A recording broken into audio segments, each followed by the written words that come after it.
நாட்டின் பல்வேறு பகுதிகளையும் பாதித்துள்ள சீரற்ற வானிலை காரணமாக பாதிக்கப்பட்டுள்ள மக்களின் இயல்பு நிலை தொடர்பாக ஆராய்வதற்காக வான்வழியாக எமது செய்தியாளர்கள் சென்றிருந்தார்கள். அது தொடர்பான காட்சிகளை நீங்கள் பார்த்தீர்கள்.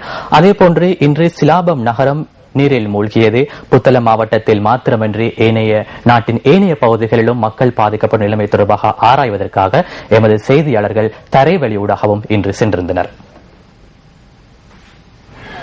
சிலாபம் நகருக்குள் நீர் புகுந்ததன் காரணமாக மக்கள் தமது உடைமைகளை சுமந்து பாதுகாப்பான இடங்களுக்கு சென்றனர்.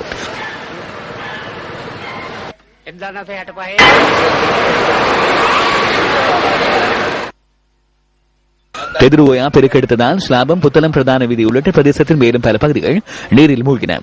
இதன் காரணமாக சில பிரதேசங்களில் போக்குவரத்து முற்றாக தடைப்பட்டது.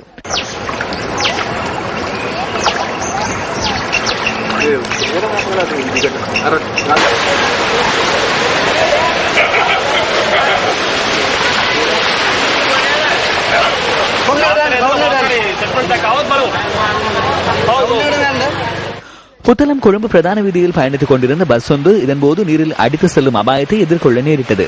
பங்கதனி பிரதேசத்தை கடக்க முற்பட்ட போது குறித்த பஸ்ஸில் சென்றவர்கள் இந்த அபாயத்தை எதிர்நோக்கினர். சுமார் 4 மணித்தியாலங்களாக பஸ்ஸில் சிக்கியிருந்த 46 பயணிகள் பாதுகாப்பாக மீட்கப்பட்டனர். பஸ் நீரில் அடித்து செல்லப்படுவதை தடுக்கும் வகையில் தெதுருவோயா அருகில் பஸ்ஸை கயிற்றினால் கட்டுவதற்கு போலீசார் நடவடிக்கை எடுத்திருந்தனர்.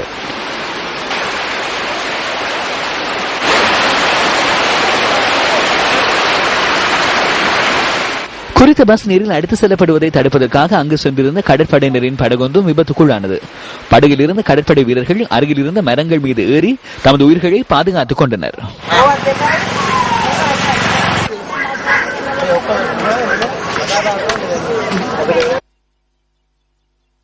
ஆராய்ச்சி கட்டு பிரதேச செயலக பிரிவில் ஆந்தான்கட்டு குளத்தின் குளக்கட்டு உடைப்படுத்தமையால் 6 கிராமங்களைச் சேர்ந்தவர்கள் இடம்பெயர்ந்துள்ளனர். 300 குடும்பங்களைச் சேர்ந்த மக்களை காப்பாற்றுவதற்காக நிவாரணப் பணிகள் முன்னெடுக்கப்பட்டன.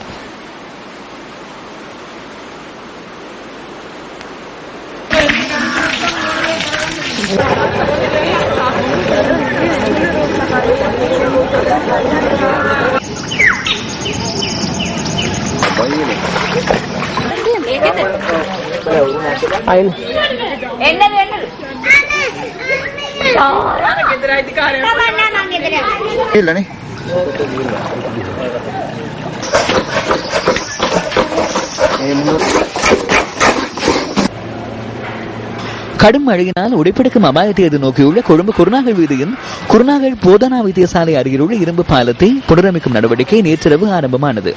நேற்று பிற்பகல் பாலத்தில் வெடிப்பு ஏற்பட்டதைத் தொடர்ந்து அதனுடான வாகன போக்குவரத்து முற்றாக நிறுத்தப்பட்டது.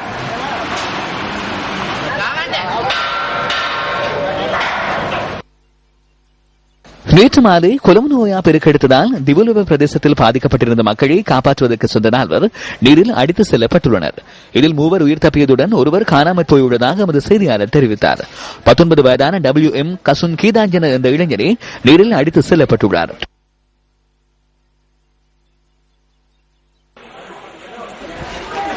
கடும் மழையினால் மாகோ, வீதிப்பத்திகல்ல, கட்டுவண்ணாவ ஆகிய பிரதேசங்களைச் சேர்ந்த மக்கள் இடம்பெயர்ந்துள்ளனர். வெள்ளம் வடிந்தோடியதன் பின்னர் வீடுகளுக்கு திரும்பிய மக்கள் இத்தகைய நிலைமையை எதிர்கொள்ள நேரிட்டது.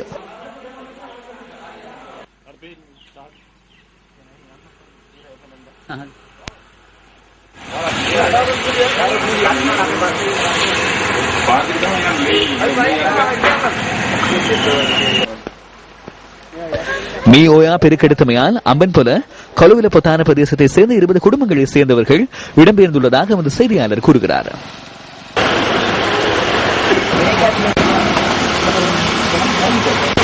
நீர்வளங்கள் சபையின் கல்கமோ சுத்திகரிப்பு நிலையமும் நீரில் மூழ்கியுள்ளது.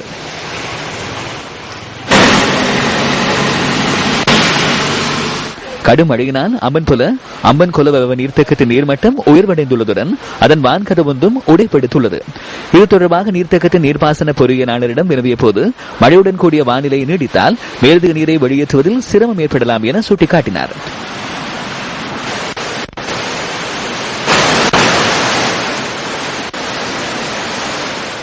இதேவேளை கல்னாவ அதுன்கம ராணுவ முகாமின் சில கட்டிடங்களும் நீரில் மூழ்கியுள்ளன. மட்டக்களப்பு மாவட்டத்தின் கொரளைப்பற்று கோரளை மத்தி ஏறாவூர் நகர் கிரான் மற்றும் வாகரை ஆகிய பிரதேசங்கள் வெள்ளத்தினால் அதிகளவில் பாதிக்கப்பட்டுள்ளதாக எமது பிராந்திய செய்தியாளர் கூறினார். வெள்ளத்தினால் இடம்பெயர்ந்த மக்கள் தற்காலிக முகாம்களில் தங்க வைக்கப்பட்டுள்ளனர். அத்துடன் வெள்ளாவளி ஏறாவூர் பற்று கிரான் மற்றும் வாழைச்சேனை பிரதேச செயலக பிரிவில் உள்ள பல வீதிகள் நீரில் மூழ்கியுள்ளதால் போக்குவரத்திற்கும் பாதிப்பு ஏற்பட்டுள்ளது.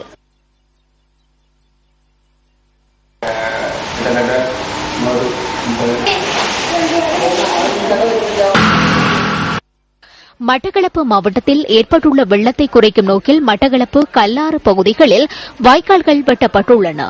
மாவட்ட அரசாங்க அதிபரின் உத்தரவுக்கு அமைய இந்த நடவடிக்கை முன்னெடுக்கப்பட்டுள்ளது. அம்பாறை மாவட்டத்தில் தொடர்ச்சியாக பெய்து வரும் மழையினால் மாவட்டத்தின் பல பிரதேசங்கள் வெள்ளத்தில் மூழ்கியுள்ளன. பாண்டிருப்பு மேட்டுப்பட்டை கிராமம் நீரில் மூழ்கியுள்ளமையினால் அங்குள்ள மக்கள் பல்வேறு அசௌகரியங்களை எதிர்நோக்கியுள்ளனர். அத்துடன் காரைதீவு, நிந்தவூர், ஒலுவில், பாலமுனை, பாண்டியிருப்பு, திருக்கோவில், தம்பிலுவில், பொத்துவில் ஆகிய பிரதேசங்களில் உள்ள தாழ்நிலங்களும் நீர்ப்பிரவாகத்தில் மூழ்கியுள்ளன.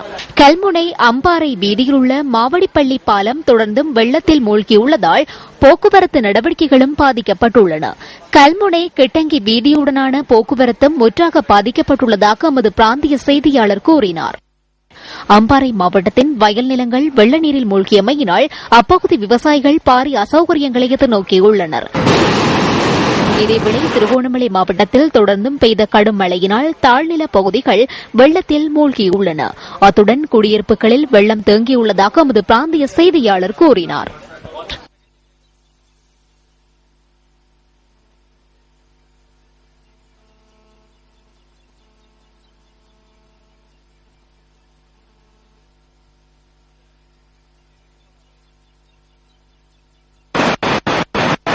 இதேவேளை பராக்கிரம சமுத்திரத்தில் உள்ள வான்கதவுகள் தலா 8 அடி வீதம் திறக்கப்பட்டுள்ளன. இந்த வான்கதவுகளூடாக செகனுக்கு 2198 கன அடி நீர் வெளியேறுவதாக அவரது செய்தியாளர் கூறினார். நேற்று முன்தினமும் பெய்த கடும் மழையினால் புலனறுவையிலிருந்து மன்னப்பட்டி வரையான ரயில் மார்க்கம் நீரில் மூழ்கியுள்ளது.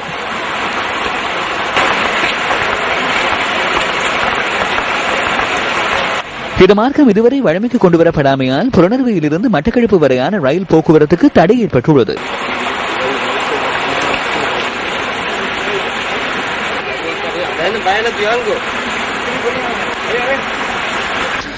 இதேவேளை புலனறுவையிலிருந்து மன்னப்பட்டி வரையான வீதியும் நீரில் மூழ்கியுள்ளதால் வாகன போக்குவரத்தும் முற்றாக ஸ்தம்பிதமடைந்துள்ளது. புலனறுவை மன்னப்பட்டி பிரதேசத்தில் ஏற்பட்டுள்ள வெள்ளத்தினால் மக்கள் மாத்திரம் பாதிக்கப்படவில்லை.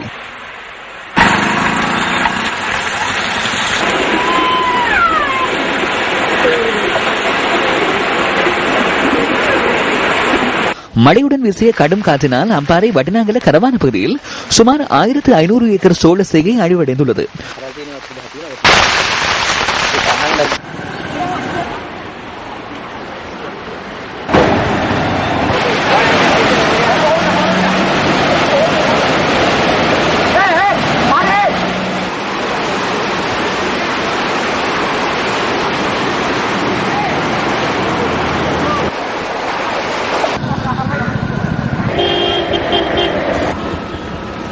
வெள்ளம் நிறைந்தமையால் தங்கால வீரக்கட்டியான 2ஆம் மைல்கல் பகுதியோடான வாகன போக்குவரத்துக்கு தடை ஏற்பட்டது. வண்ண மற்றும் நெடோல்பெட்டி ஆகிய பிரதேசங்களின் விவசாய நிலங்களும் நீரில் மூழ்கின.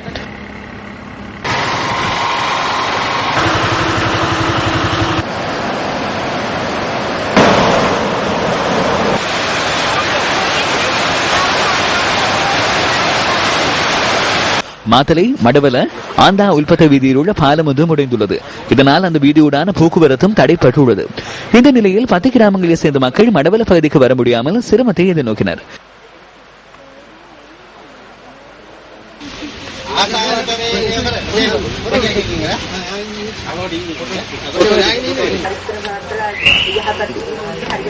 இதேவேளை மாத்தலை, தொட்டகமுவ, இம்பலன் தண்ட பகுதியில் நிலம் தாழ்நிறங்கியுள்ளது. சுமார் 60 அடி ஆழத்தில் இவ்வாறு நிலம் தாழ்நிறங்கியுள்ளதாக தேசிய கட்டண ஆய்வு நிலையம் குறிப்பிடுகிறது. இதன் காரணமாக அந்த பிரதேசத்தில் உள்ள 2 வீடுகளில் வசித்து வந்தவர்கள் அங்கிருந்து பாதுகாப்பான இடங்களுக்கு அனுப்பி வைக்கப்பட்டுள்ளனர்.